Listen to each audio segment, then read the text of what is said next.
And we are the Coalition, loud and proud, outrage porn-free, civilly disobedient media, broadcasting live here on the Worldwide Coalition Radio Network at the Go Local Live Broadcast Center deep in the heart of the city we love, Providence, Rhode Island. The Naked City, what is it? There's 9 million stories in the Naked City, I was corrected. We're going to tell you a few of them tonight. Facebook.com/The Coalition Radio, on the mighty Twitter at Coalition_radio. And of course, the mothership at coalitionradio.us. And so after our brief hiatus, we resume and we start our spring into summer season here at the Go Local Live Broadcast Center. A big shout out to Josh Fenton and the entire crew here who continue to make this a warm, cozy place, if you will, right in the heart of the city, to send out our message. And our message this season will continue to be challenging. We'll handle all the third rail issues. Tonight, we just touch on a couple of really dynamic ones. Joining me in just a few minutes will be Felipe Martinez.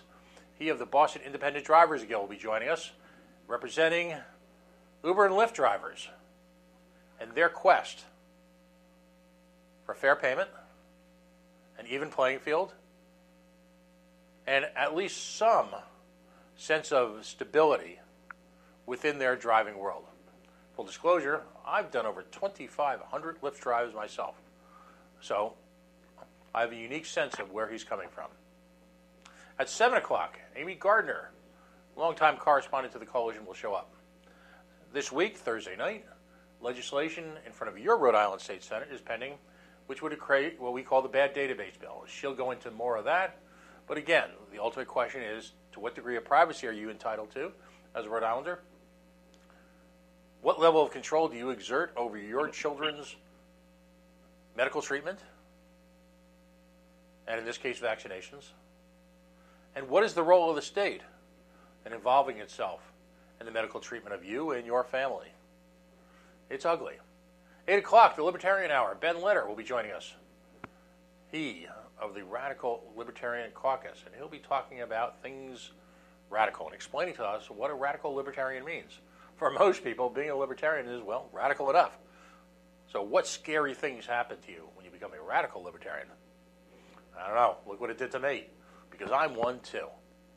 So it is with great pleasure that I invite on the air for the very first time someone who I've been following closely for a few months now in his efforts to organize Lyft and Uber drivers for all of that which I mentioned. His name is Felipe Martinez.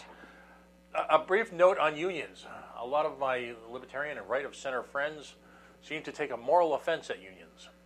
Well, if a voluntary association of people in a free market to gain clout, economies of scale, and a better living is as capitalistic as it gets. Now, recent legislation in terms of national labor unions, particularly public labor unions, has crossed that difficult threshold where increasingly, as case law expands, individuals will no longer be forced to join a union. As a libertarian, I don't believe in coercion, whether it comes from the government or a private organization or a quasi-governmental organization. I just don't.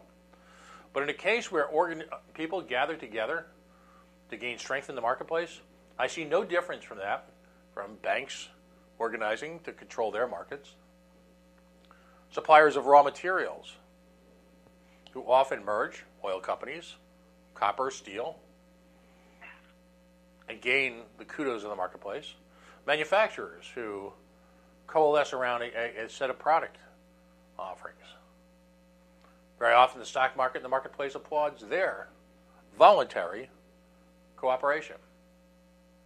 So I've never been quite sure if it's truly voluntary what people have against labor unions. During the recent Stop and Shop strike, I was astonished to find the level of vitriol to be pre-20th century. Oh my God, those people are going to make this, and this. And so somehow, because they negotiated for it, they weren't entitled for it, that they were in a sense getting some form of welfare. And I would say to a number of those people, sounds like you need a labor union. Again, the important point being, as long as you don't have to join, as long as you don't have to pay dues. But should you gather together voluntarily, God bless. They get pensions. We get 401ks. You tell me who's better off. Only time will tell. So, Felipe, first of all, a hearty welcome to the coalition. Thank you for joining us on such short notice. You've got an action coming up in just a little while that's going to involve, hopefully, a coordinated work stoppage by drivers who drive alongside of you. But first, let's get a little bit of background.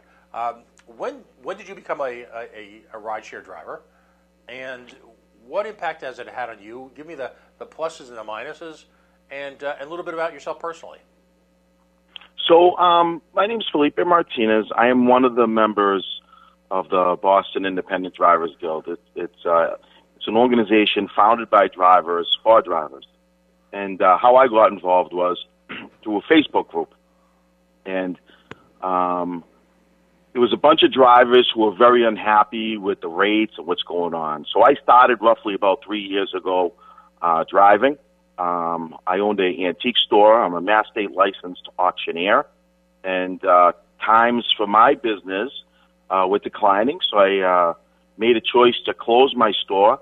I was doing pretty good with Lyft and Uber, with mainly Uber driving, so I figured I'd take some time out.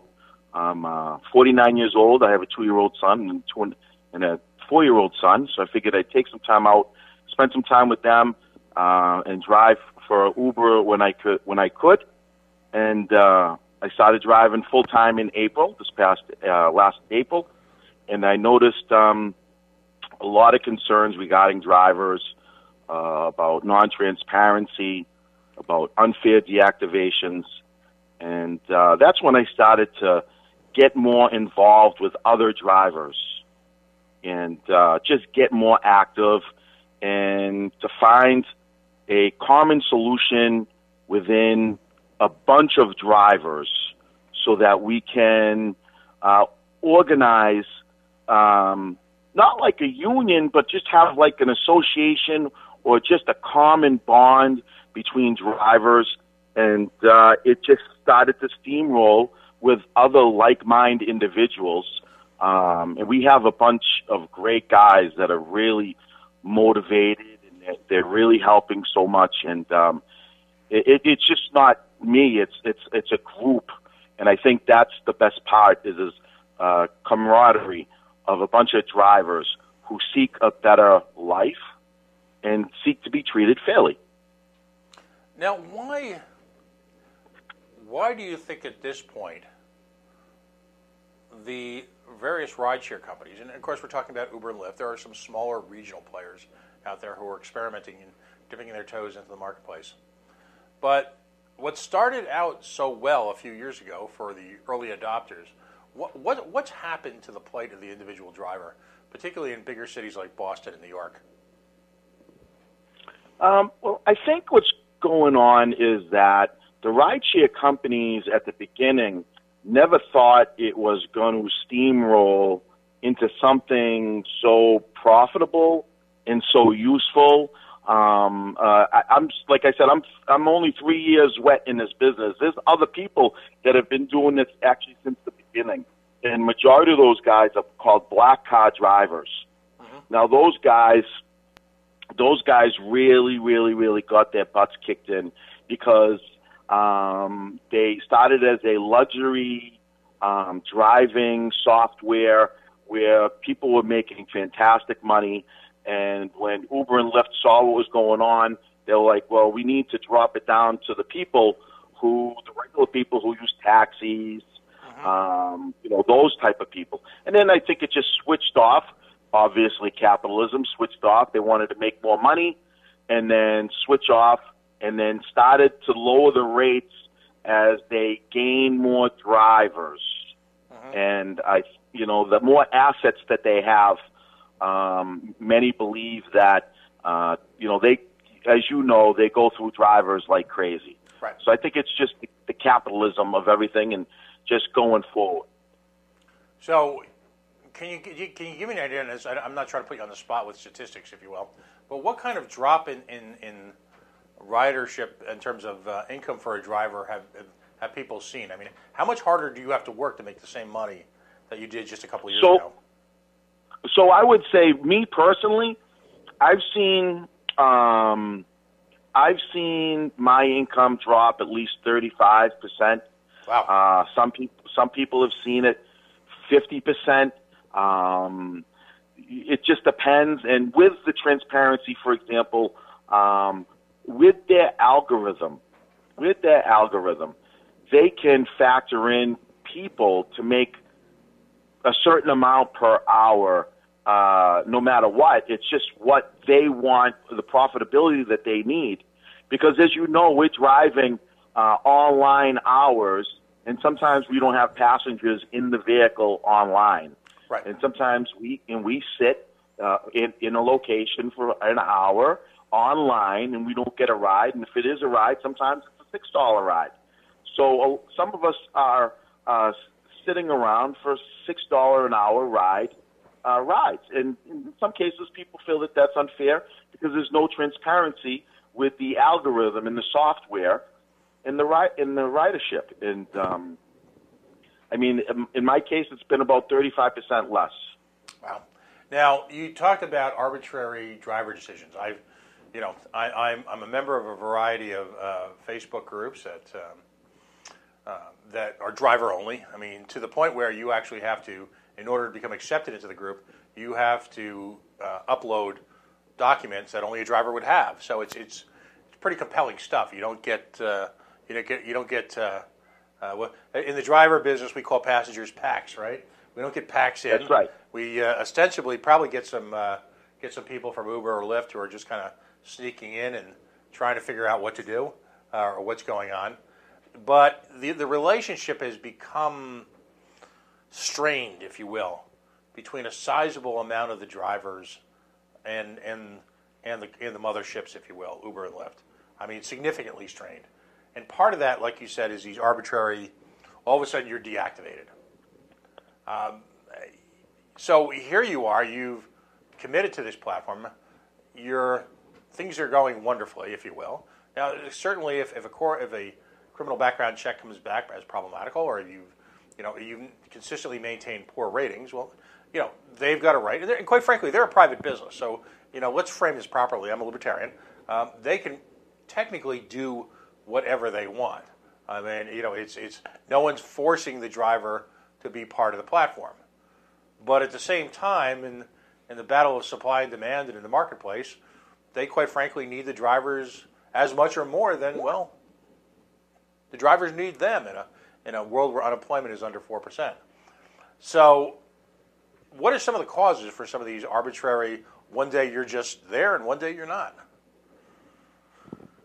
Well, how I feel it with the unfair, we call it over here unfair deactivations. Right. We'll say, for example, in Massachusetts, marijuana is legal. Mm-hmm. So I'll give you a little bit of, I'll give you a scenario. I'm driving a pool. The first person gets in my vehicle and smells like marijuana. Right. Now, the second person gets in, smells the marijuana, and thinks it's me. Well, now they go and complain after the ride, and once I turn to get another passenger, in some cases people are unfairly deactivated, mm-hmm. where their app is just shut off, and there's no recourse. And what they do is it's very unfair. Is they just shut your account off so you can't reach out to any of the customers. You can't see what happened. You either have to call Uber or you have to go to the hub, and it's very unfair. Now that happens from time to time. A lot of us in the business, we put like a spray or an Ozium. But in some cases, when that happens, I have to reach out to the packs behind me and make mention and explain to the person on the left-hand side that, by them coming to my vehicle smelling like marijuana, I could get deactivated. Uh-huh. So it puts everybody in a sticky situation. And unfair deactivations happen for many different reasons. Accidents. A passenger may say a driver approached them, said a racial slur, was very unhappy. Another scenario is that in Massachusetts, we're not allowed to pick up people without car seats. Some cases, when you go to an area pick up someone and they have a child with no car seat, we say we can't take them because there's no car seat, and they go and complain and say something like discrimination or racial profiling or something, and it's because we didn't take them with their car seat, and the driver gets deactivated. There is no recourse for the driver's protections. Yeah, and that's and the tough part. And for everyone who's out there saying, well, tough darts, I mean, you know, they have a right to hire and fire at will, they ask you to make a significant investment in your vehicle. So there is very much a partnership at play. You're asked to provide a vehicle of certain size. It has to pass safety examination, it has to pass their examination. It has to pass, in Boston, in the case of Boston, it has to pass the livery department's their inspection now. That's a recent update, as well as to pass all criminal background checks, which are less than perfect, let's be blunt. So on top of that, you've got people who can literally just hate bomb a driver for something they said or something they didn't do. And one of the toughest parts, as you pointed out, is if you're doing the right thing and you're turning down rides at the last minute because that person is attempting to put a child, perhaps an unaccompanied minor, or a child who is not of age but requires a car seat and they don't, or if you're driving a pool in Boston where you pick up multiple people and they share the ride effectively, you know, you have people going grocery shopping, saving a few dollars on the pool, but not leaving space for other drivers, and yet at the same time not be willing to pay for an extra seat. So you have all of these folks who know that we live and die by our customer service rating, and as a result, if we have problems with that, real or imagined, we can lose that source of income in a heartbeat after having made a significant investment in a vehicle, whether you rent it through them or whether you pay for it yourself. So it's not a completely arm's length relationship. It's not this whole notion that, you know, you're completely an employee at will. You have to accommodate their needs. Yet at the same time, they have the ultimate power. Now, how tough is it to get a hold of someone at Uber or Lyft? Let's be honest, on the line. How? Very difficult. Right. You know, they'll all send you the app. What do they all want you to do? They all want you to send an email, right? So if it's Friday night or Saturday night and you are shut down or you've got an issue, you've got to email them and hope somebody eventually gets back to you. In the meantime, you're out of commission. Now, let's talk about rates and bonuses. First of all, people should know that rates in Rhode Island are vastly different than they are in Boston, which creates a situation in Boston where you have Rhode Island drivers like myself routinely, and I do it a couple nights a week. I do it part-time, but who routinely drive up to, you know, get the hot times, you know, which is Friday and Saturday night. You know, on a Friday or Saturday night, you can go 2 or 3 hours without, you know, literally stopping, without not having a ride. Talk about the physicality of that. How hard is the work itself? I'm sorry, what was that again? How far is what? How hard is the actual work? I mean, what's it like? The work. So it depends. So if you're a full-time driver, everybody has a certain way of driving, I guess, where you live. Mm-hmm. I do not like to drive the weekends because of the fact of the people who drink and they get sick in your vehicle. Everybody has a different way. It's not hard work. It's easy. But we have tools of the trade. Our vehicle is our tools of the trade. So that's when they keep lowering the pay and compromising our tools. And then what they try to do is give us bonuses. So what they do is they put the carrot in front of the horse and they just lead them. And sometimes it doesn't work out. Sometimes it does. You're absolutely right about the Friday and Saturday nights. In some cases, you do not stop for at least 3 hours. It is nonstop. But I personally feel, and a lot of people personally feel, that Uber can make everybody busy. They just choose not to because they want to keep everybody at a certain income level. Right. Right. No, absolutely. So it's on top of that, you've got, you know, have rates been increasing or decreasing in terms of? Our rates in Boston went to, I believe it was like $1.20 in Boston per mile to roughly 70 cents per mile. And then the other rate was the time actually went up. But for a lot of drivers, it came to like a negative of roughly, I don't know, maybe 16% of a loss as on that aspect of the ratio. And there's a lot of other there's a lot of other issues like the bonuses. Then they add in bonuses. They changed in the surge pricing. They used to give us different surge pricing, and now it got lowered. It's like a dynamic surge. And sometimes you could be in the surge area but not get that surge. Yeah, people are used to the heat map, and the consumer has this concept that when it's peak time or peak difficulty, that all of a sudden drivers are going to score. And of course, by the way, very often you can have situations where the driving company scores, but how often does that not translate down to the level of the driver? It doesn't. I mean, go ahead. The rates. Can you repeat that again? I'm so sorry. Well, in other words, you see these people are familiar with the heat map, as it's called. Yeah. And in the heat map, you see all sorts of orange and pinks and purples and blacks and flames and all sorts of stuff. So and then all of a sudden people get these crazy fares quoted to them. The assumption is that the driver is participating in that, but that's not necessarily the case, is it? No, it's definitely not the case. No, we're not participating in that. That's when they actually, I believe, that was in November. I believe that was in September when they changed the surge pricing, where it would be like you would get $2 in a certain surge per ride instead of getting 2.5 times the fare. And they changed it. We do not receive what we should be getting in those surge areas. That's correct. And in some cases, the surge areas, when other drivers see the surge areas, it's very manipulative.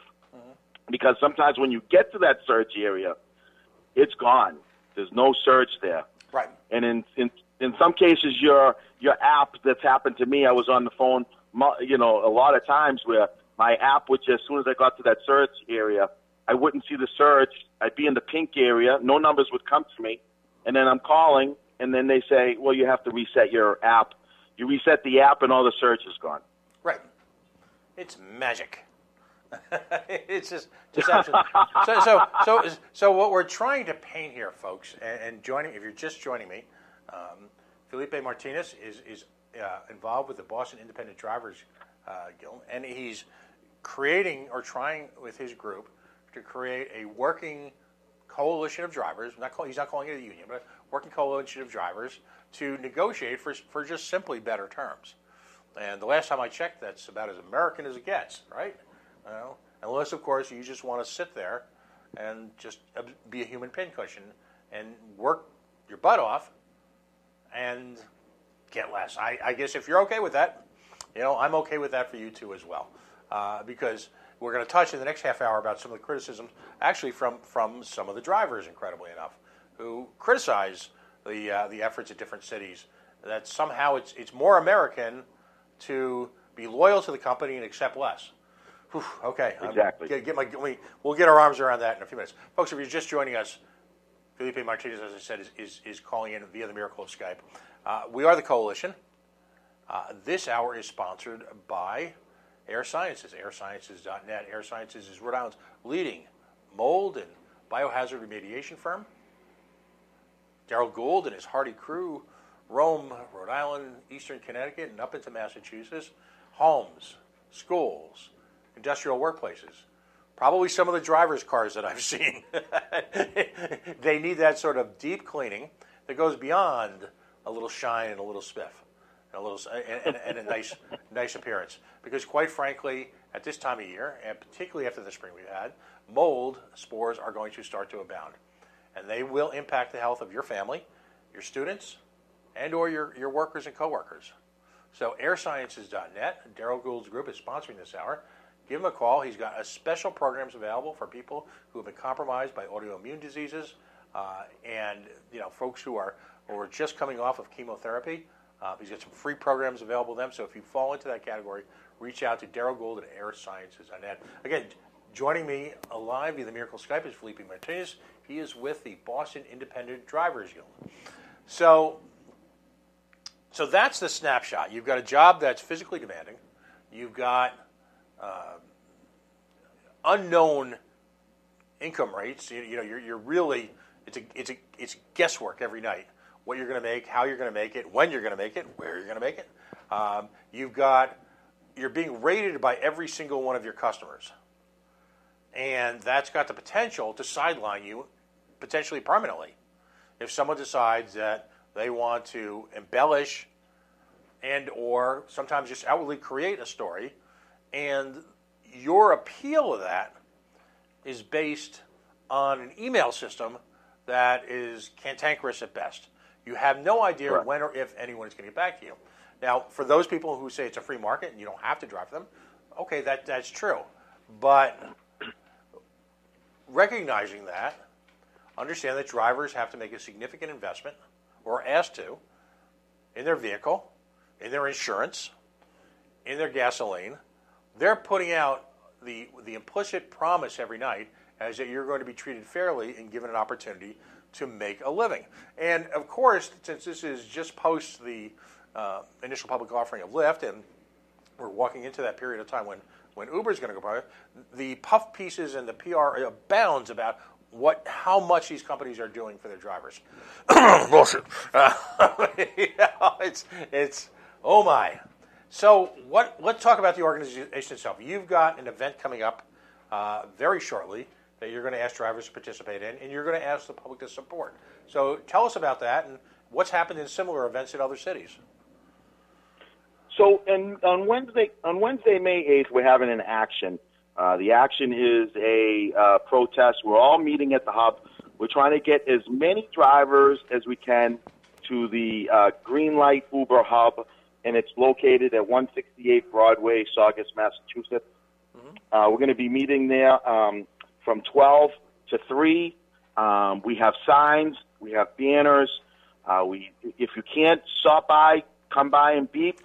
A lot of us are going to be not driving for 24 hours with solidarity with other rideshare companies across the company, rideshare associations across the group.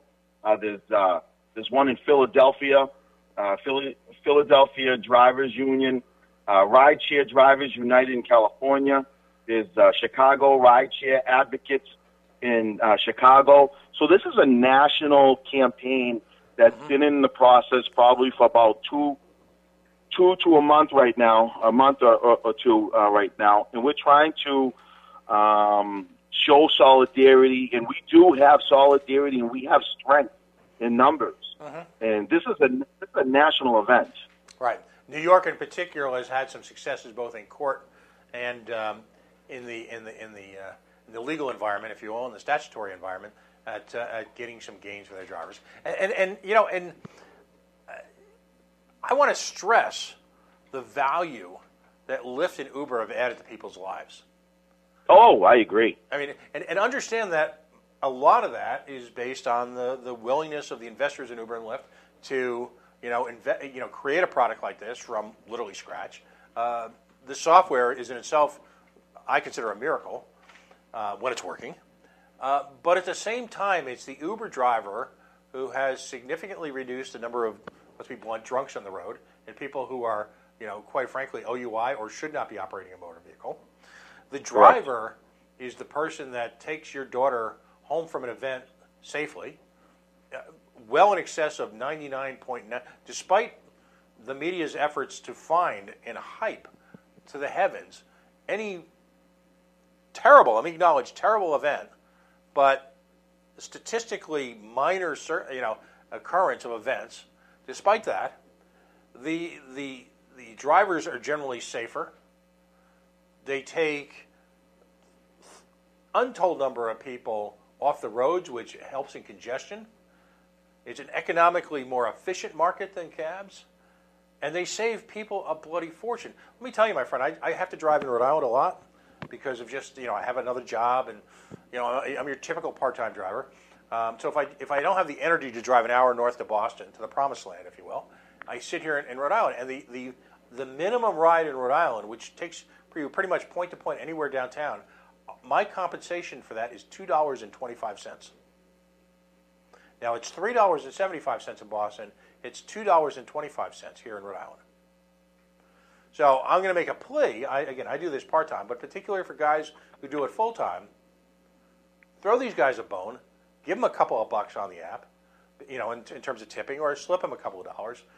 As a driver, I can tell you that if you give folks a ducat or a couple of dollars cash, sometimes it's just a spiritual thing. The level of appreciation that you give them in terms of money, because that's why they're doing it. So many of these drivers are relatively new to the country. They're doing everything that we ask people who are new to the country to do, which is to take a legal job, pay taxes, participate in the economy, and work hard. So take care of your driver, because even if you slip the unholy $2 to the guy, you're still saving probably 50 or 60% over what a cab drive would have cost you 3 years ago. So why do you think you face opposition from some of the drivers? Some of the drivers seem so outlandishly bitter towards your efforts to make their lives better. What rationale do you think they have? I'm gonna say point blank, there's a lot of drivers that are unhappy with what we're doing. Now, you're right, there are some groups that you have to show your ID, but there are a lot of groups that are not. You don't have to show your ID. Some people feel that this backlash of groups is coming from Uber and Lyft itself, their employees working. They do have a lot of hubs nationally, and with their employees, there's a lot of people just sitting behind computers all day. I want to say to all the drivers out there and everybody out there that says, why are you doing this? If you don't like your job, go get another job. I'm going to be very frank with you. I love driving. I love meeting people. It's like a social experiment. I know sometimes I'm on my butt for 10 hours. I get out and walk around. It's very demanding and stressful, but I like having the people in the vehicle. I like meeting people from different cultures. I feel like this is like a second coming for me. I really, really do like meeting people, and I think that, we're trying to help the part-timers, full-timers. We just want a fair shake, and I don't know why there's such a backlash. I really don't. And when I get people in my car, I say to them, I go, look, you're not just a passenger. You're part of my family. I want to make sure that you get home safe, get to your destination. And not only that, I think you forgot about the independence of some elderly people. Right. There are a lot of elderly people using the apps now, which is fantastic. It's given them the independence to get out of their house. And I think it's a fantastic thing. Right, and here in Rhode Island, I'd like to add that it's a difficult situation. In Rhode Island, mass transportation is so bad. If I work nights in Rhode Island, on the average night, I will take at least half a dozen home health care or healthcare workers to their jobs who have no other form of transportation because it's so expensive in Massachusetts and Rhode Island to own a vehicle. Mass transportation does not support their efforts to get to these home health care jobs. These folks are not paid well, given the difficulty and the physical challenges and just the sheer level of hard work. And quite frankly, their only way to get to work is us. And quite frankly, it horrifies me that they have to spend that much money. They'll literally spend an hour of their wages for that day to get to work. And I'm not happy about that. But at the same time, if it wasn't for us, they wouldn't get to work. They would not be employed. So whether it be folks who are on the challenging end of the workforce, or whether it be your daughter who's a co-ed at a Boston or a Providence area school who doesn't have to leave a party after with a couple of drinks and walk back to her dorm for literally a couple of dollars. All right? I would tell you we have permanently changed the way people interact socially, and we have permanently uplifted their ability to have a social life here in New England. And sometimes that happens in weather that is horrific. And by the way, much has been noted, and I love your reaction to this, in recent weeks and months, as we've gone through this monsoon season here in Boston, where it's windy and rainy and cold, are drivers very often getting any sort of extra compensation for being on the roads in those difficult circumstances? Not that I know of, no. So Not me. I mean, sometimes, it depends. Some drivers do, they hit a few more surges and the bonuses, but those are just a carrot that Uber and Lyft just put in front of you just to get you in a certain direction at a certain time. Right. But not that I know of. Right. So what's the point? If you were, we've got a few minutes left here. What's the point, the big point that you want to make? Now, it's the 8th, correct? So that is this Wednesday? It is. Right. It is. And at what time and location are you asking folks to meet? So we're asking for the drivers to show up in 168 Broadway, Saugus, Mass. Right. It's the Uber Green Light Hub. It's in Boston. Mm-hmm. We'll be there from 12 to 3. They can also go to bidg.org and check in with us. Check our phone number out, 781-486-4545. Text message us, and we're going to be there with as many drivers as we can. And if you're a passenger, please don't use Uber that day. That'd be fantastic. But a lot of the drivers are turning the apps off for 24 hours. I know I will. But there's going to be a lot of people who are going to take advantage of the surge if there is a huge amount of drivers that will not be on. It's going to be a hot day. The board's going to light up like firecrackers. Right. So we're asking people to effectively, this is voluntary. You don't have to do it. But you don't have to do it. Right. But if you would like to continue to have a high level of service at a very fair price, I mean, the price right now, it's kind of ridiculous, again, if you compare it to cab fares of just a few years ago. If you would like to continue to have this service and have people of goodwill, of a high skill level, do this for a living, then we're asking folks just to take a day off and send a signal. Now, again, it's the free market. They don't have to. And I don't doubt that there will be people who will take Uber that day or Lyft in spite of everything, just to prove whatever point I'm sure they think they're making.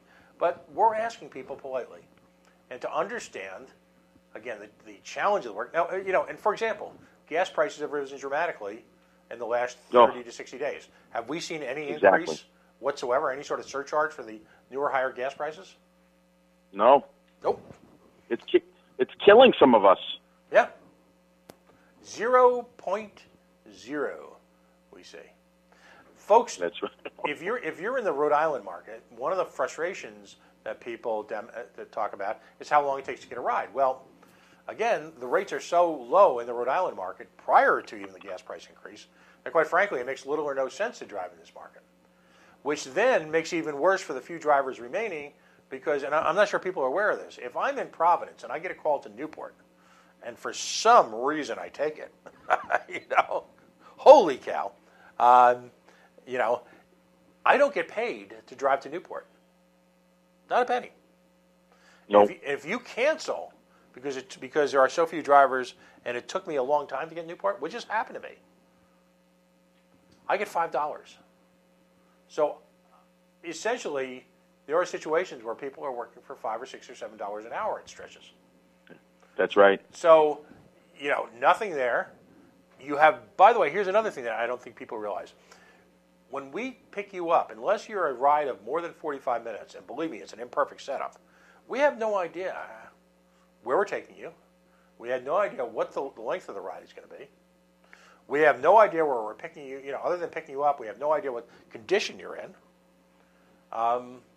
And very often, prior to the occasional piece in the press, we're picking up people who are physically challenged. We're certainly picking up people who have substance use issues, if not abuse issues. and we're being asked to pick up people in some pretty challenging neighborhoods, all for a minimum of $2.25. So, yeah, forgive us if we look to the free market. Is there a point you could see, and this maybe is a little unfair, it's a little too personal, where it just doesn't make sense for you to do this anymore? You're clearly someone who enjoys what he's doing. You clearly work very hard at it. But at what point do you have to say, Uncle, this just doesn't make any sense anymore? I have. I've cut my hours down practically 50%. So I was doing it full time, and now I've sort of cut them down to seek another venture. Or, like I said, I'm a Mass State licensed auctioneer. I do buy and sell antiques and collectibles, and go to a lot of estates. But yeah, I have cut it down since December, January, February, March. I would say probably about February I started to cut it down a little bit because it was getting to a point where it was getting very difficult. Right, and very often you'll see come up on the app, and you'll see folks, ads all over looking for drivers, particularly in non-urban markets. Would you recommend this job to anyone at this point, given knowing what you know now? I would not recommend anyone to drive for Uber or Lyft. It's the compensation. In last year I would have, but now I wouldn't, and I wouldn't recommend this to anybody. It's a tough job financially and draining, especially as you know. Some of the drivers, they have a bump in the road. What happens if your vehicle, gets broken down? You get a flat tire. Yep. You have to get your car repaired. I'm working with a bunch of drivers. He had to get a new fuel injector in his vehicle, and he just kept on having issues with his vehicle, and he's not working. He had to go to rent a vehicle from Uber's platform. So now he's renting a vehicle from Uber's platform. He has a car payment that he has to pay for, and he has a vehicle that's not working because of the wear and tear in the vehicle. This is the reason why I'm not going to give up, because there's people out there that are suffering. Right. And these are people who are working very, very hard. They're well-meaning. Very hard. And they do a very good job in some very difficult circumstances. And very difficult. And again, very often these people, and I'm painting with a broad brush, but a lot of the folks that I met that are other drivers are newly arrived to the country. They're here legally, and they're doing exactly what our culture asks of them to do, which is to work really hard and provide value to the culture, to the community, and in return, all they're asking for and all you're asking for them is a level playing field and a transparent understanding of what you're making and what you're going to make and what your opportunities are, and consistency. That's really all you're asking for, isn't it? That's right. Wow. And I just want to make sure people know this also. Up until last year, and this is a point that I don't know, not many people know, but up until last year, I was getting a lot of tips from Uber when they initiated the tip program for Uber, and I've noticed since November that November, December, January, a lot of customers are telling me that they've raised the prices.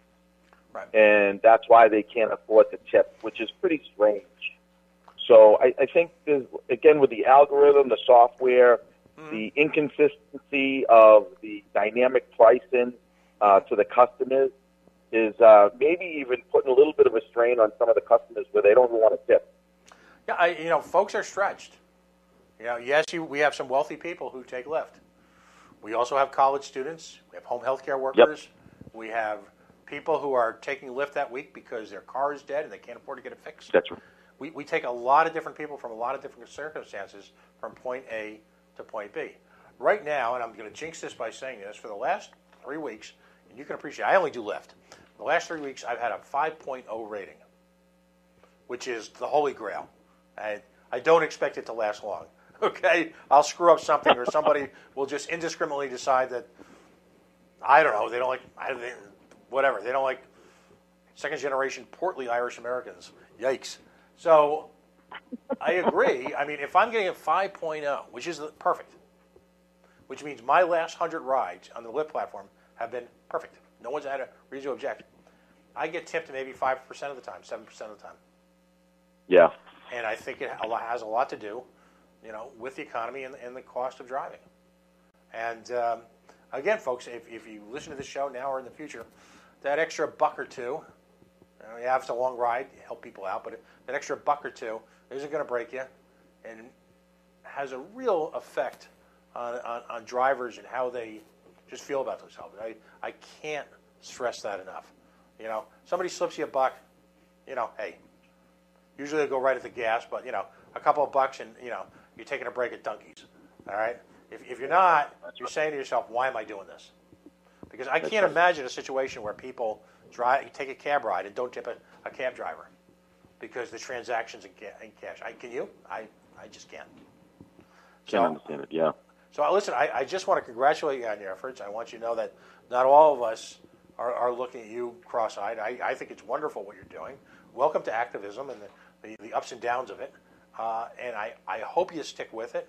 And I'd like to talk to you in the next week or so about, again, online like this, about how it went and how you think things are going. Have you sensed any change? And let's stay in touch on this, because at this point, particularly in Boston, I don't know if there's a more universal meeting spot.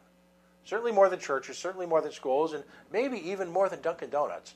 I don't know if there's a more universality, if you will, than Lyft and Uber, particularly for people in the city. I've got to believe at some point every week someone's using the platform. So this really impacts everybody. And it would be sad to see it to continue to decline. So again, one more time, we're talking about May 8th. Give folks the rundown. And by the way, if you can't make it to the terminal, that doesn't mean you have to drive. Take a day off. That's right. Take a nap. Go spend time with your little kid. Go to a museum. All right. Go point at the cabbies like we do and make fun of them. Whatever. So Wednesday, May 8th, from 12 to 3, 168 Broadway, Saugus, Massachusetts. We're trying to get as many drivers as we can there. Fight pay cuts. We're fighting for our rights, and together we are stronger. And one thing we all like to say, solidarity. Solidarity, baby.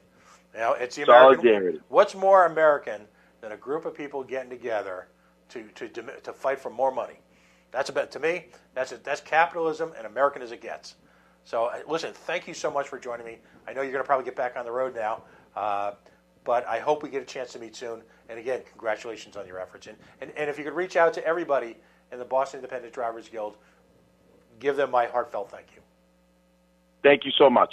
We appreciate it. All right, we're going to take a quick break right now. Felipe Martinez of the Boston Independent Drivers Guild putting, I think, a rather human face to the plight of the rideshare driver in Boston and Providence today. We're going to try and get this up onto our podcast so you can listen to it if you didn't have a chance. We have a little bit of problems sharing on Facebook. But if you're a passenger, take a break from it for a day. Support the drivers. If you're a driver, look to each other for strength and hopefully improve conditions for everyone. And if you happen to listen to this and you work for Lyft or Uber, come on. Really? Gasoline's gone up significantly. It's getting to the point where you're going to, what's the cliche, kill the golden goose. We are the Coalition, loud and proud, outrage porn-free, civilly disobedient media broadcasting live on the worldwide Coalition Network here at the Go Local Live Broadcast Center, deep in the heart of the city we love, Providence, Rhode Island, the Naked City. Well, there aren't 9 million people in this naked city, but there are stories to tell. We've just told one of them. Joining us in just a couple of minutes is Amy Gardner. She's a regular on the show. There's some legislation coming up this Thursday, which I believe should be elevated to crisis level. At what point in time does the government stop collecting data on us? At what point in time does the government stop telling us what to do with our bodies? And most importantly, how to raise our children? That's what we're talking about here. We're not talking about whether or not vaccines are right or wrong. That's a case-by-case basis, but ultimately all of that should be left up to the individual. There are those who advocate aggressively for the right to control one's body in terms of abortion rights, and I understand that. Personally, I believe in choice. Others don't, and I respect their position. But if in fact you as a political mandate, as a state government, are going to work aggressively to promote, quote-unquote, choice and control over one's body for one select audience, how does that not translate into crushing bills like we're going to see Thursday night? Folks, stay tuned. We'll be right back.